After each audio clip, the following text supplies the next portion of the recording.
Hey guys, we're going to be taking a look at the Undead Arcana that just came out today on the 5th of August, 2020.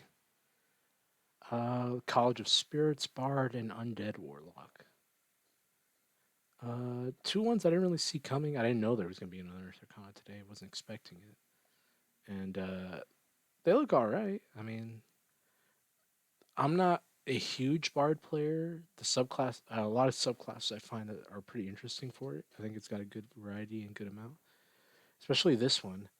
And Warlock I really like as a class, but the Undead, they already have an Undying subclass, which I think is maybe this is going to be like they realize that that one isn't very popular and that it has a lot of problems, so they're just going straight back to the dying board, dying board, drawing board. So yeah, let's check these out. So Bard at level one. Stories of the past are powerful. They hold lessons of history, philosophy, and magic. Bards of the College of Spirits seek the stories of those from beyond the material plane using gaming sets. Gaming sets. Okay. They reach out to hear their stories, but the bards have no control over what story they find. Guiding Whisper, you can reach out to spirits to guide you with others. You learn the Guidance cantrip, which doesn't count against the number of bard cantrips you know. For you, it has a range of 60 feet when you cast it. I'll be honest, I'm not a huge Guidance fan. I know a lot of people think it's great, and it's pretty good, but like, if I'm getting cantrips, I prefer them to be more, like, I'd rather have Vicious Mockery or whatever. But given that one, this is free, and two, it's one of those subclasses like the Grave Domain Cleric, where it gives you a cantrip and then it extends the range for you because you're a certain subrace, which I really like. I like the idea of like if you choose a subclass or class that you might get access to a spell, but because you're part of that class or subclass, then you get access to new abilities or new changes to it that other people wouldn't get. And I really like that because like I'm not a huge fan of guidance because if I remember right, it's concentration for one. I think I could be wrong on that. And two, it only lasts a couple, like a minute or two, and you have to be touching someone. It's good for when you're just like, oh well, I'm gonna make a roll, and it's like, well, I'll touch you and help you for it. Like I know in Critical Role they Jester and Caduceus use it a lot, and that's good, that's fine. But this instantly seems more appealing because like you can be 60, not even 30 feet away, 60 feet away. So it's just like useful to like let people do a little bit better. And I guess it makes sense given that although it says College of Spirits, I feel like this is more like the College of Fortunes or College of Oracle. Like this is a good fortune telling subclass. I really like that.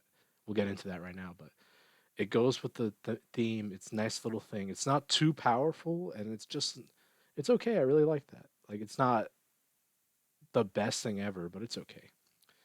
And then spiritual focus, third and sixth level college feature. Your practice of contacting spirits can employ special tools. You can use the following objects as a spellcasting focus for your bard spells: a candle, a crystal ball, a talking board, a Taroka deck, or a skull. I really, really like this. I mean, depending on your DM, it's they probably could have let you do it already if they weren't too crazy about like, or if they weren't too strict about your previous spellcasting focus. Like if you would just ask the DM, I'm pretty sure they'd let you have a skull as a spellcasting focus or whatever. But it's nice to have this little bit baked into this, and it's not too crazy, it's not too much. And then at sixth level for as that same part, when you cast a bard spell that deals damage or restores hit points through the spiritual focus, roll a d6 and you gain a bonus to one roll of that spell of the spell equal to the number rolled. I don't really get how this is connected to spiritual focus, but it's a nice little ability anyway. I mean, it's just always like, oh, you get a nice little d6. There's no cap on it. It's not too crazy, not too far, because you have to wait till you're sixth level. And it's just a nice little way to always ensure you're doing either a little bit extra damage or a little bit extra healing. And I like that there's a versatility in that. Overall, I like this. I really like this. Overall, this seems like a pretty good College of Fortune Telling subclass. Okay, Tales from Beyond. You reach out to spirits who tell their tales through you. While you are holding your spiritual focus, you can use the bonus action to expend one of your bardic inspiration and roll on the spirit tales table from your bardic inspiration die. Using your bardic inspiration die to determine the tale told. You retain the tale in mind until you bestow the tale's effect or you finish a short or long rest. You can use an action to choose one creature you can see within 30 feet of you. This can't be you, so you can't use this on yourself. Maybe? I don't know. We'll see.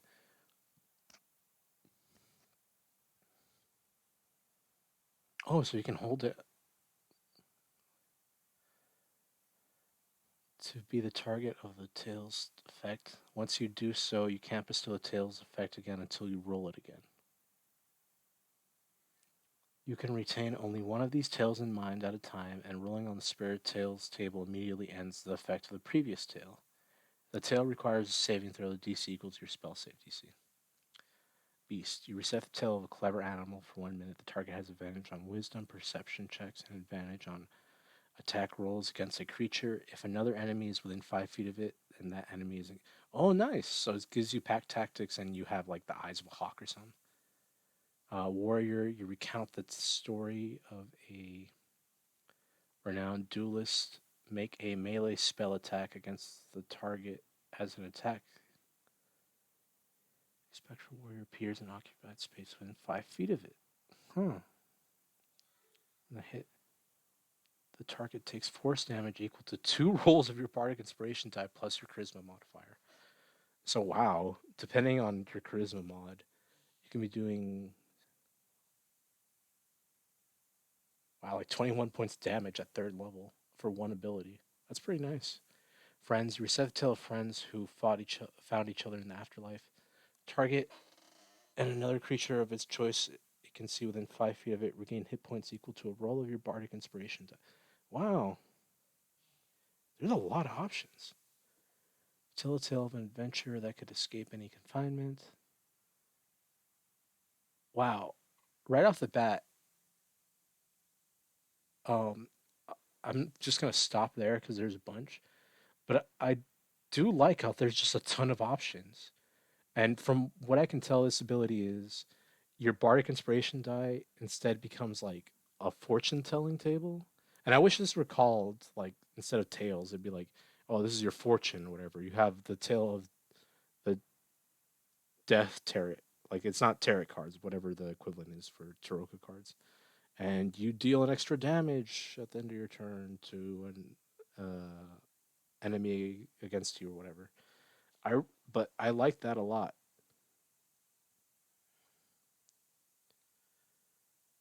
So you use your bark inspiration die, and then you gain an effect, and then I guess for a day you can just choose to let the effect play out on a target. If I'm reading it right,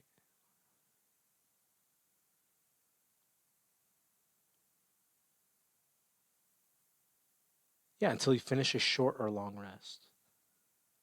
I, I don't know about that. The wording is a little weird. Where like, okay, what if I get a spell effect, and it's a pretty good one, but I don't want to use it till later. But like we're in a dungeon and we're just fighting some little kobolds or whatever, and we want to save it for the dragon, right?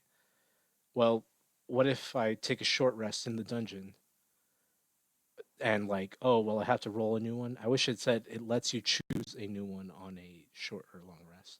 Not that you have to, but I get what they're doing. It's probably design reasons. It's a little funky, but overall, I really like this idea. It turns your bardic inspiration die into like a mini wild magic table, or not even a wild magic table. It's just because like none of these are bad. Like these are all really good. Uh, and once again, I think the flavor works better as a fortune teller oracle subclass, given that that's what they're going for anyway. Like it's a very spirit thing, and you can put that in the background or in the flavor text. But I feel like College of Fortune Telling or College of the Oracles, whatever, makes a little bit better. I really like this ability so far. It gives you a lot of things. If anything, some of these might be too much. Like I'm not even going in on balance or anything. I'm just talking about the idea of it. I really like it. So let's go to the 6th level. So you get this one and you get your plus d6 to damage. You can channel spirits to gain insight into magic. You can conduct an hour-long ritual channeling spirits, which can be done during a short. I was about to say, like, I wonder if this can be done during a short or long rest, and it can. So that's useful. Using your spiritual focus, You can conduct the ritual with a number of creatures equal to your proficiency bonus, including yourself. I see there's a proficiency bonus again. Like they changed this, you know, like before this would be the charisma bonus. Now it's just proficiency bonus because it's always going to go up. You don't have to worry about that. And while I do like that, I'll be full behind it when it's released in the new book or whatever.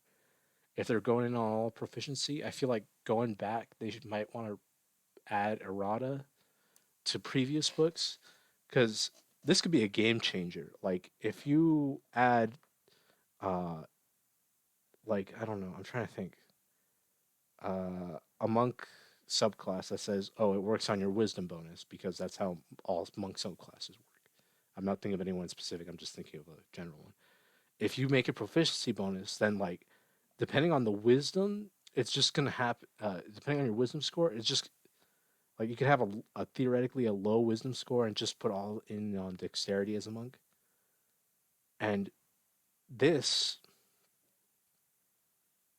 instead would ensure that you could still use it more than if you had a high wisdom score. And I like that. I just feel like they should go back in errata and change it so that way, like, wow, any subclass or any class you choose is now works on your proficiency bonus instead of on your charisma bonus, or at least where it applies. Like maybe a paladin's divine sense makes kind of sense on the charisma bonus, but if it's a proficiency bonus, I'm not going to cry about that either because you get an extra use and it's always going to go up. So that's nice. At the end of the so going back to all this, I made a huge rant or side rant or whatever. So you conduct the ritual with a number of creatures equal to your proficiency bonus, including yourself. At the end of the ritual, you can temporarily learn one spell of your choice from any class. Huh. The spell you choose must be of a level equal to the number of creatures that conducted the ritual or less. What? So it's like a round table? Okay. The spell must of a level you can cast and must be in the school of divination or necromancy. Eh. The chosen spell counts as a bard spell for you, but doesn't count against the number of spells you know. Once you perform the ritual, you can't do so against until you start a long rest, and you know the chosen spell until you start a long rest. So they keep trying to push this ability or this idea or feature of like, oh well, you if you're a spell casting class, here's an ability that lets you learn some spells, but only for a long rest and only of a certain type.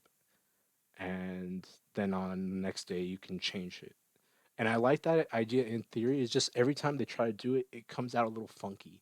Like I like this a lot better than the psionic sorcerer because the psionic sorcerer is really bad in my opinion, and replaced my favorite Unearthed Arcana subclass, the Aberrant Mind. But that's a story for another day.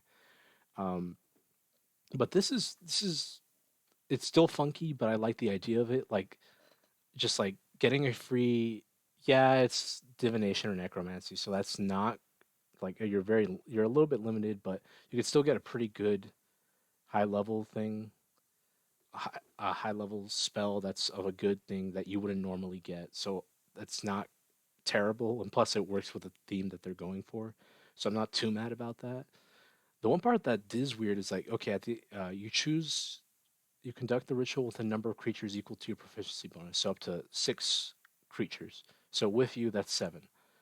So the spell you choose must be a level equal to the number of creatures that conducted the ritual or less. So you can learn a 7th level spell at most, which I mean that's fine.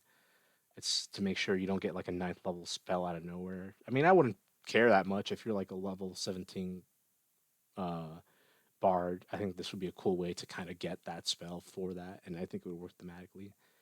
But it is super weird that like the spell is dependent on how many people are around you, which in ability and story wise is like, okay, I kind of get it. You're doing a fortune telling seance type thing, and it gives you a spell for 24 hours. But it's super weird that it's not like, oh, you expend a spell slot and then you get that same level spell for the rest of the day. Or, uh, what's it called? Something like that, where I feel it would make more sense where it's just a general number that you can use. Instead, it's just like, oh well, you have to have 7 creatures around. It's like, Well, my friends are out shopping, and I really wanted this fifth level spell. There's only three of us right now, so I guess I'll get my third level day spell today, since there are only three of us. And that's a little weird. That's the weird part. But I like the idea of it. It's much better than the psionic sorcerer. And if they take out or remove this ability, I won't miss it that badly. But I hope they can really fine tune it because I like the idea of it, where it's like, oh, you learn a spell, or yeah, you learn a spell of a certain level for a day, and then at the next day you can change it for another spell. I think that's a good idea for an ability. I just think it hasn't been implemented great, especially with the psionic sorcery. This is a better version, and hopefully, during the new version of this or another version of this, it will be even better. Let's move on to the next one. Other than that, I think it's okay. I don't hate it. It is one of the funkier ones, but it's not crazy. 14th level, Mystical Connection. Your connection to the spirits has become semi permanent. Whenever you use your Tale from Beyond's feature, you can roll a d6 and use it instead of expending a Bardic Inspiration die. You still use Bardic Inspiration die for the Tale's effect without expending it. So this is just permanently. You can do this and then do your Bardic Inspiration die at 14th level. It doesn't specify like, oh, it's just once, I think. Yeah, I think it's just like, oh, now you're Tales from Beyond. So now you could just do it. Potentially, oh,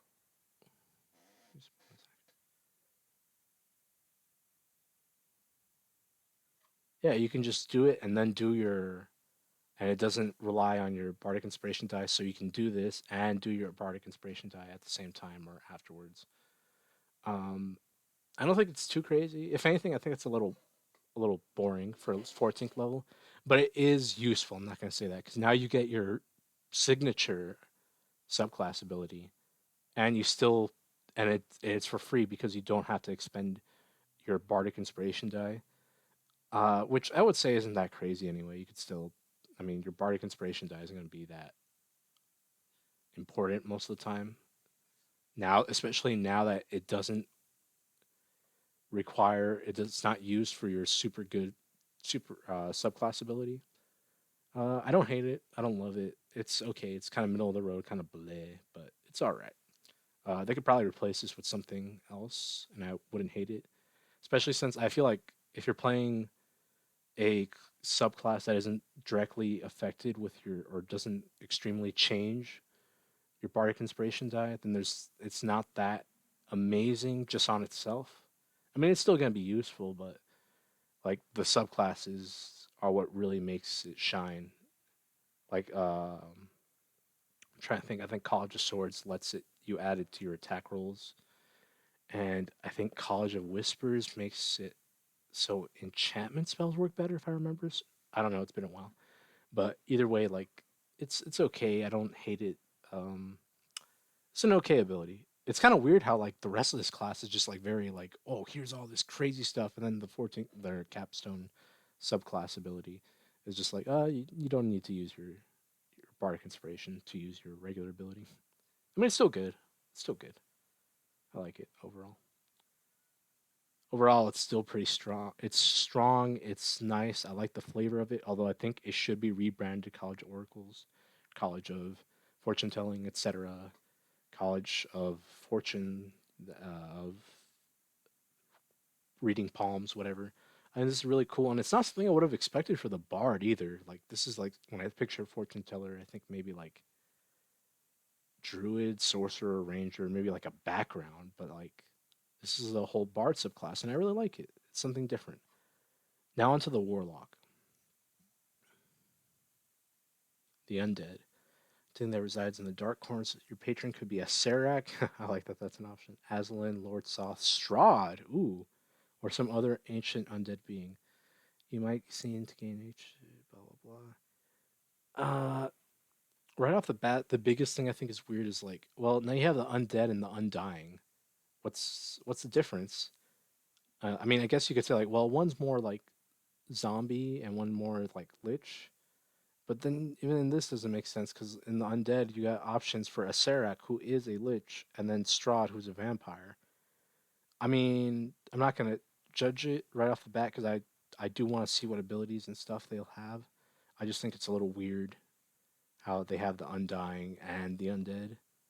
I know they'll probably have different play styles and stuff, so we'll see right now when I get into it after I stop bitching, I'll get over it. Anyways, it's kind of weird. I would have expected them to like maybe this will replace the Undying. If so, that'll be very strange. But it's also going to be strange if they just release this and now there's two. Overall, it's just very strange situation, but they probably heard that Undying wasn't doing that well, so they decided to do this. But let's look into it now. The Undead lets you choose from an expanded list of spells when you learn a Warlock spell. The following spells are added to the Warlock spells list for you. Bane, False Life. That's pretty good. Both of those are okay. I like Bane. I like False Life. They're both little, not huge things, but they add up. Blindness, Deafness, Phantasmal Force. Those are both pretty good, I would say. A little situational sometimes, but they're okay. They can be very good on the depending on the situation. Speak with Dead. I always like this spell. I don't. Uh, is It's weird that this is on your spell table when I think one of your Warlock invocations is you can speak at Dead at will, and I feel that's a much better option since it won't expend a spell slot. But I'm not too mad about it since this is just like, oh well, now you can cast it. Now you have the option of it, and it won't take up one of your invocations, but it will take up one of your spell slots, which I would argue is worse. It's just kind of strange that that's on there. It's okay though. Phantom Steed, that's fine. I think that's okay. It's a bit weird Undying. It's like you summon a phantom horse. I don't hate it though. I like the idea of it. You just summon a ghost horse like in Skyrim. I think there's a skeleton horse in there, right? Death Ward, which just a good spell in general. And Greater wow, that's both. These are both really good. Anti Life Shell and Cloud Kill. Wow. I think Anti Life Shell. I've read it before, and I don't personally. I think it's very situational, but I know some people are big proponents of it. And I don't think overall, I think this is pretty good. This is a good spell list. Like I have, maybe I would switch out one or two spells, but this makes sense. And it's weird that like this is the undead spell list, but none of these, in my opinion, except for like one or two, go super hard in the necromancy school. Like none of these, except for like Speak with Dead and maybe Phantom Steed, really make me think like, oh, this is a ghostly subclass, or this is a zombie subclass, or an undead subclass, which I kind of like that they're not, even though like they feel like it, they're not specifically it. It has more of a feel than a mechanical junction, if that makes any sense. I'm probably just vomiting words. Anyway, I think it's okay. Not the greatest, but definitely not bad. Form of Dread. You manifest an aspect of your patron's dreadful power. As a bonus action, you transform for 1 minute. You gain the following benefits while transformed. Off the bat, wow, right off the bat, I think it's kind of weird when a subclass is just like, oh, you can transform as your ability. That's your main thing. It is a bit different, so let's see what's going on. Although it's weird that like this is an undying is like, well, does that mean you're transforming into an undying or like an undead? Like this is your zombie form, and then afterwards you're just like, oh, I'm just back to normal, guys.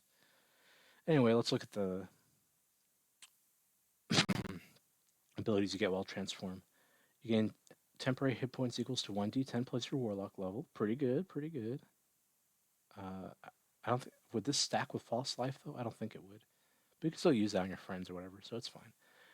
Once during each of your turns, when you hit a creature with an attack, you can force it to make a wisdom saving throw. And if the saving throw fails, the target is frightened of you until the end of your turn.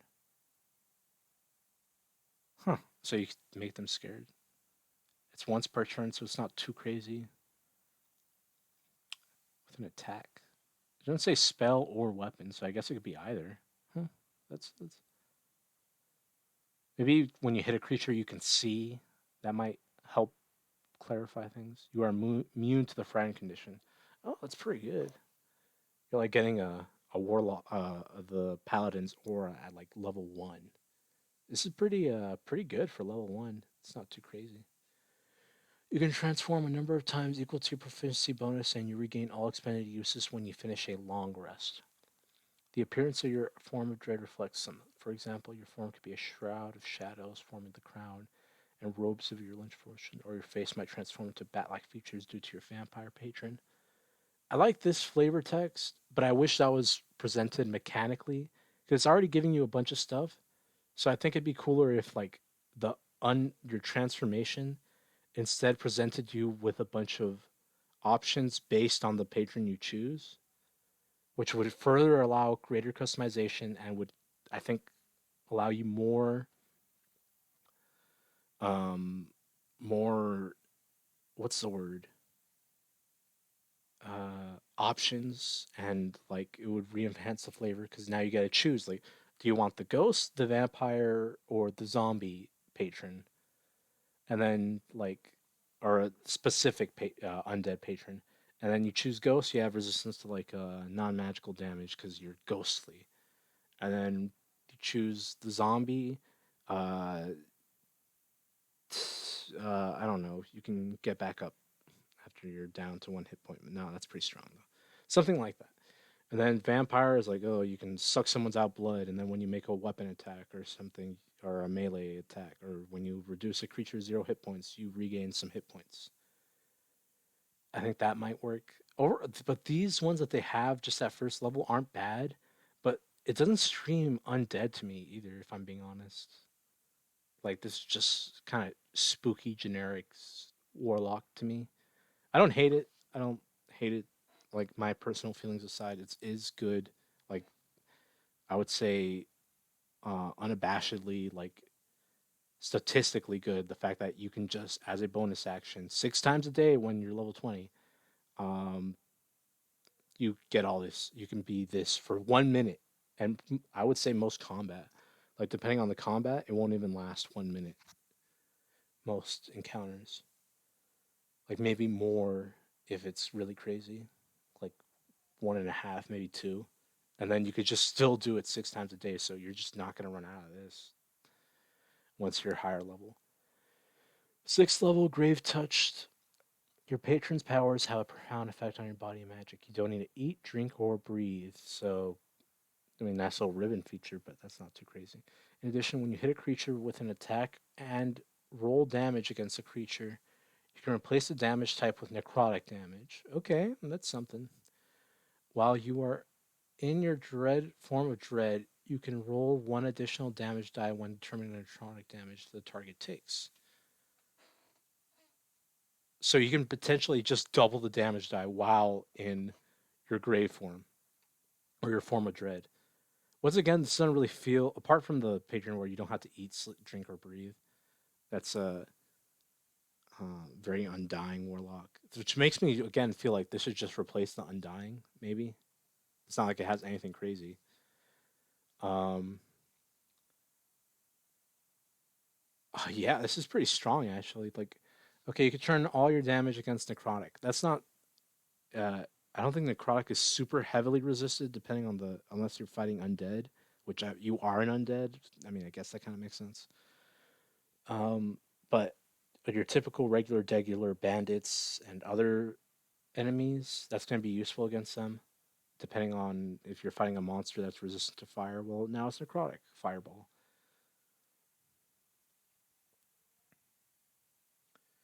Uh, the second part, though, is a bit crazy. When you are using your form of dread, you can roll one additional damage die. One determinant. So if you make a necrotic fireball, you can have it have one extra d6. Not that crazy if you're in your dread form, though. But again, you have 6 uses of it once you're higher level, and at least 2 uses of it at level 1. Um,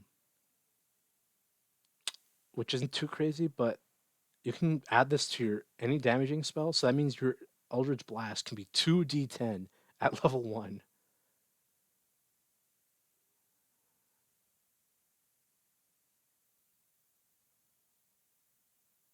And I don't think it specifies if this is like just a one and done thing or you can just keep doing it. So if you hit like a bunch of creatures, like when you're, I think one of the ability when you get more higher levels, You can use Eldritch Vast on multiple targets, right? Well, if you use this, then each target you hit takes 2d10 plus whatever invocations you take to increase it. So this is really strong. I think maybe a little bit too much. I don't hate it. Maybe if they want to be real safe and boring, just make it so you're resistant or immune to necrotic damage. Very boring, but a lot safer than this because this is very strong. The immune to necrotic damage might be too strong too, but I'm saying like maybe resistant in regular form and then immune to necrotic when you're in your form of dread. I feel that would make sense. I don't hate this because it is a cool ability type, but this last part where while your form of dread you can roll one additional damage die, that's pretty strong if it's just unlimited, just at the right out of the bait. I don't hate it. I don't hate it, but it's something that should be revised or maybe looked at least. Okay, Mortal Husk, 10th level feature. Your connection to undeath and necrotic energy now saturates your body. You have resistance to necro. Oh, well, that's.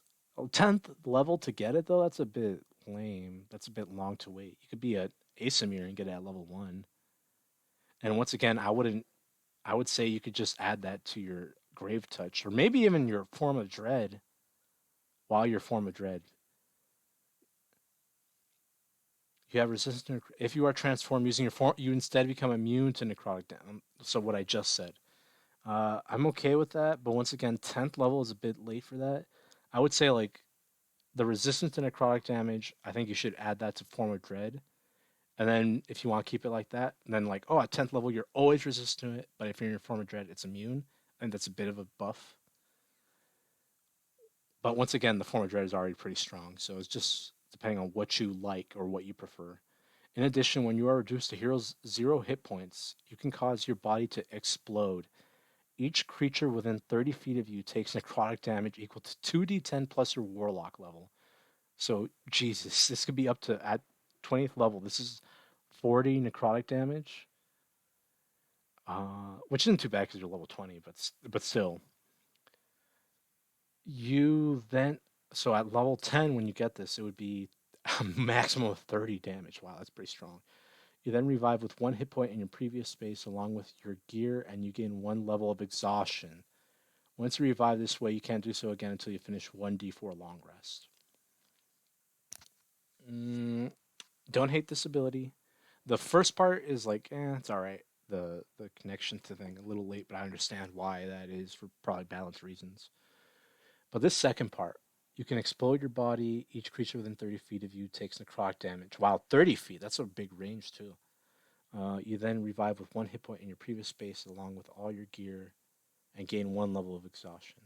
A lot of abilities don't do this, whereas like you gain 1 level of exhaustion. But given that this is a pretty powerful ability, 30 feet, 20, and it's not each creature within 30 feet takes necrotic damage. Wow, they don't make a save or anything. They just take the damage. So yeah, that is pretty strong. You then revive with 1 hit point in your previous. I know there's some other abilities like the Celestial has a similar ability where once you start making death saving throws, you just get back up and then damage and blind everyone near you until the start or end of their next turn, I think. But this is like pretty. This is, I would say, just as or if not more stronger because it's a bigger. I think it's a bigger range, 30 feet. I don't know if anything else gives you that range for that kind of ability. And it's 40 damage. I mean, 30 damage at 10th level when you get it, potentially. I think the only thing that balances out is that you gain 1 level of exhaustion afterwards, which I think is a bit. I mean, it's your ability. I don't. You want to be using it, but given that it's so strong, I know that they have to give something to balance it. But then afterwards, they put once you revive this way, you can't do so again until you finish a D4 long rest. So you have to wait 4 days before you can do it again. I don't think that's very good. It goes against the way the game's already is. Just make it a bit weaker, I would think. Like maybe not as crazy. Like make them make a dex saving throw, and then they take half as much damage on success, and then either keep the exhaustion or make it once per long rest, so you could just do it once a day, like the Celestial Warlock can do. its ability once per long day. I don't think it's too crazy to have this one do it once per one day. Now, it's, this one's really on my mind. I don't hate it. It's very different. It's a lot actually because you get this and that. They're putting a lot in this class actually. I guess given how unpopular the Undying Warlock, they're like, well, we need to take in the opposite direction. Your body is now simply a vessel for your spirit. As an action, you project your spirit from your body. The body you leave behind is unconscious and in a state of suspended animation. So, like, project Doctor Strange spirit projection. Okay. Your spirit can remain outside your body for up to 1 hour or until your concentration is broken, as if concentrating on a spell. Okay. I mean, I guess that makes sense. When your projection ends, your spirit returns to your body or your body magically teleports to your. Wow. I didn't know that part is interesting. That's pretty good. It's a little weird that it's like, oh, your body's here, bloop. Now it's 50 feet away. Because I don't think it has a range either. It's just however far you can travel in that. Yeah, no range, so it's just however far you travel. While projecting your spirit, you gain the following benefits. Your spirits and body gain resistance to blood. Oh, your spirits and body gain resistance to bludgeoning, piercing, and slashing damage. When you cast a spell of a conjuration or necro conjuration, that's a bit weird. Necromancy School, a spell doesn't require verbal, somatic, or material components that lack a gold cost. I guess it's just to let you cast it in your spirit form.